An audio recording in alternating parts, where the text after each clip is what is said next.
Bed maker म्हणतो आपण याला एक. हा बेड मेकर. आता ज्या दादाने बीबीएफ म्हणलं तर बीबीएफ ला काय होतं, पेरणी यंत्र होतं मधात, दोन नागर होते. बीबीएफ पद्धत म्हणू शकतो आपण याला, पण हे बीबीएफ यंत्र नाही. हे यंत्र म्हणायचं काय, शेतकऱ्याला सांगायचं आपलं जास्त जास्त यंत्र आणा. अवजार बँकेमध्ये आपण ऑलरेडी हा घटक टाकलेला आहे आपल्या पोखरामध्ये. तर याला बेड मेकर म्हणतो आपण. या कन्नडला भरपूर तयार करतात ते, बाजूबाजू भरपूर ठिकाणी झाले. काय की शेतकरी जुगाड तयार करून हे जे पहिली फ्रेम आहे त्यांची जोयाची वखराची, त्याला 2 फाळे आणतात विकत आणि त्याला बसवतात. 2 नंबर याला रिजर सुद्धा म्हणतात, जे तुम्ही पाहिलं असेल. पण आपण आपल्या भाषेमध्ये याला 2 रिजर किंवा बेड मेकर लक्षात ठेवा. आपण बेडवर काम करणार तर बेड मेकर हा शब्द शेतकऱ्याच्या येते. आता हे चिन्ह, आता याला काय म्हणतात तुम्ही? फाळ. फाळ म्हणतो. नागराचे पाते कसे असतात त्याला ते म्हणतात, आणि कान म्हणतात पुन्हा कान.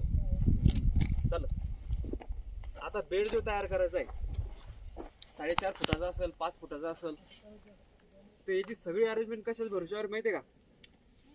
टायराच्या मागे जर टायर असला तरच बेड उत्तम निघते.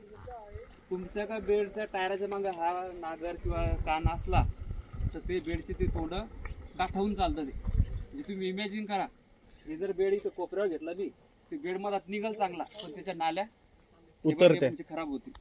मग आता ही अरेंजमेंट सध्या किती लावलेली आहे? इथून पहा आपल्या 4.5 फुटांनी लावायची होती. आता दादांनी सध्या ही राईट 5 फुटावर लावलेलं आहे. जो म्हणतो आपण योजनेमध्ये 4.5 फुटाचा बेड, तो ऍक्च्युली बेड म्हणजे हे अंतर आहे 4.5 फुटाचं, ह्या नागरापासून त्या नागरापर्यंत. हे मान्य झाले सगळ्याले. मुळात तुम्ही म्हणसाल सर हे 4.5 फुट अंतर इतका बेड उरा लागत हो. हे नाहीये. आपला खरा बेड तुमचं किती होणार आहे ते फक्त 2 फुटवरचा होणार आहे माथा. ते माथ्याच्याकडे आपण नंतर जाऊ. पण हे क्लिअर झालं ना तुम्हाला? हे अंतर आपलं इथं 4.5 फुटापर्यंत सर्वसाधारण राहतं. 5 फूट बी ठेवलं तर काही प्रॉब्लेम नाही. सर म्हणजे 5 फूट ठेवल्यानंतर फूट टायरच्या बाजूला सरकेल नाही. आता टायरच्या बाहेर नाही गेलं. नाही सोडली लिमिटेची करायची तर सगळी सेटिंग तुमची याच्यावर आहे. हे 2 कान आहे. हे जर आपण आत केले की तुमची ती दांड म्हणतो आपण नाली, ही छोटी निघत. छोटी नाली केली तर जर पहिलं तुफानी पाणी पडला तर बेड सवान होऊन जातात. आम्ही जे बेड तयार करतो कोणी तर असे मोठे बेड तयार करतो, म्हणजे 4.5 फुटाचे. नाली ही साईज इतकी ठेवलेली आहे. आम्ही समजा इथून पहा तुम्ही दोन्ही जर अंतर म्हटलं तर बरोबर हे 50 सेंटीमीटर इथं चाललं, किंवा 1 फूट इकडं 1 फूट तिकडं. खरं म्हणलं अंतर तर इथे कराल तुम्ही आता 25 सेंटीमीटर एवढं. हे 25 आणि हे 25, 50 सेंटीमीटर. हे जर तुम्ही असं जवळ चाल नट खोलून तर छोटा होईल. नाली छोटी पडली, पहिला पाऊस पडला तर बेड सवान होऊन जातो. ते बेड फुटू नये म्हणून आम्ही हे कान असे ठेवतो. तुम्ही म्हणसाल सर एकच कान असं राहू द्या, हा कान आपण इकडे घेऊ, चालतं. पण एक राहून द्यायला चांगला बेड मधातला निघल, पण जा पलटी मारून येईल की ते दुसरी कोण, तेव्हा मात्र त्याची साईज पुन्हा खालीवर होईल.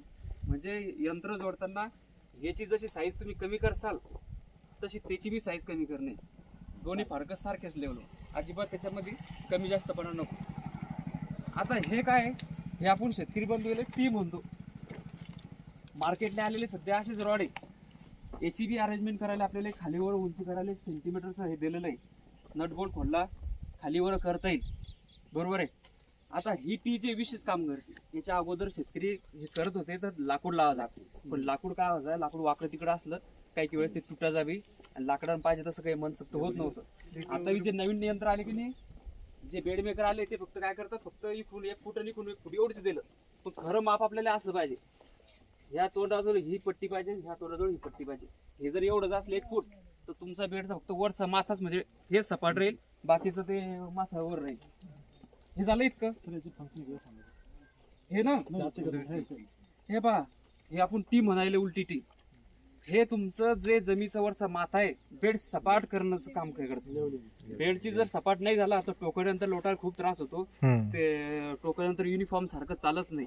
आणि हे बी याची साईज इतकी रुंदी पाहिजे, ह्या कानापर्यंत त्या कानापर्यंत, म्हणजे ता तुमचा बेड एक सारखा समान होतो. हे जर तुम्ही इतकं 1-1 फुटाचं वापरलं, जर इतकंच वापरतात, आम्हाला इतकेच भेटलेलं आहे, तर हे काय करतं, बाकीचे ते दगड तसेच राहतील आणि मधातलं फक्त ते वर म्हणजे डोकं त्याचं समान दिसतं, बाकीचं डिस्टर्ब होईल राहतं.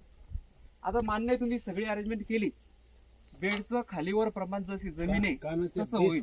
याची लांबी पाहिजे का टोकापर्यंत पाहिजे? इतकंपर्यंत सफिशियंट आहे सर. म्हणजे जेणेकरून याची ही जी माती पडू राहिली इथली शेवटची हे जमीन गेल्यानंतर ते सवान झालं पाहिजे. आता महत्वाची भूमिका काय होती, सर हे शिकले ते शिकले सगळं झालं, पण जर तुम्ही टापलिंगवर जर उकले, आता काय आपली ट्रॅक्टरची टापलिंग म्हणतो आपण याला, सगळं अरेंजमेंट याच्यावर आहे. तुम्हाला जर खोल बेड काढायचे, खोल डायरेक्ट आता आपण अद्रक हळदवर खोल करू राहिलो, ऊसासाठी करू राहिलो, तेव्हा तुम्हाला ही टापलिंग असं आखूड करणं आहे. म्हणजे पहा तुम्ही आता हे आता पुढे तोंड दाबले. काय होतं, ट्रॅक्टरची ताकद जर चांगली असली तर ट्रॅक्टर नॉर्मल चालतं. जर तुमच्याकडे 475 ट्रॅक्टर आहे आणि तुम्ही 2-3 फाळीवर असं खोल करू राहिले तर ते ट्रॅक्टर बंद पडतं, खरखर करतं. काहून काय, माती खूप ओढते, हे जे फाळे म्हणजे भरपूर माती ओढतं. मग याच्यावर सगळं अरेंजमेंट तुमचं हे सेटिंग केली ती सेटिंग केली, पण तुम्ही नवे बेड तयार करायला किंवा कास्तकारी तर पहिल्यांदाच सुरुवात करू राहिले तर त्यांच्याकडून खोल जर बेडिंग आती तर ते खूप त्रासदायक होतात. त्या शेतातून इकडे तिकडे जायला बी पाय दुखतात बी, आणि उंच्या याच्यावरून तुम्हाला ते टोकन यंत्र जोडायला खूप अवघड जातं. बेडची साईड तशी नॉर्मल पाहिजे आपल्याला, म्हणजे 1 फूट उंच, ती लांबी बी मोजणार आहे आपण आणि उंची बी मोजणार आहे. या बेडवर तुम्हाला चालायला त्रास होणार आहे का? जर तुम्ही खोलवर जास्त चालवलं तर खूप खोल निघतात, ते खोल नाल्या करायचं नाही आपल्याला, एक लेवलवर करणं आहे. याला लक्षात. बरं असं केलं फुल काय होईल, फक्त नागाडे हे दिसेल तुम्हाला आणि ती मधातलं प्रेस लागणार नाही, जे बेड सपाट होणार नाही. मग त्याच्याकडे तुम्हाला नटबॉल आणि हे दोनचं कनेक्शन जर ओके झालं तर तुमचं सवान बेड निघणार, तर काय होईल, कुठं खाली जाईल तर त्याचे वरचं ढेकळ तसेच राहील. आणि खरा मंत्र काय बेडचा, मे महिन्यामध्येच तुमचं सगळं मशागत म्हणजे रोटर असेल, म्हणजे नागाटी असेल, रोटर असेल, आणि 1 जूनच्या अगोदरच, पाणी पडायच्या अगोदरच बेड तयार करायचे, तेव्हा सवान बेड निघतात. एकदा का पाऊस पडला आणि बेड तयार करायला लागसाल तर काय होतं, बऱ्यापैकी त्यात ढेकळ निघतात.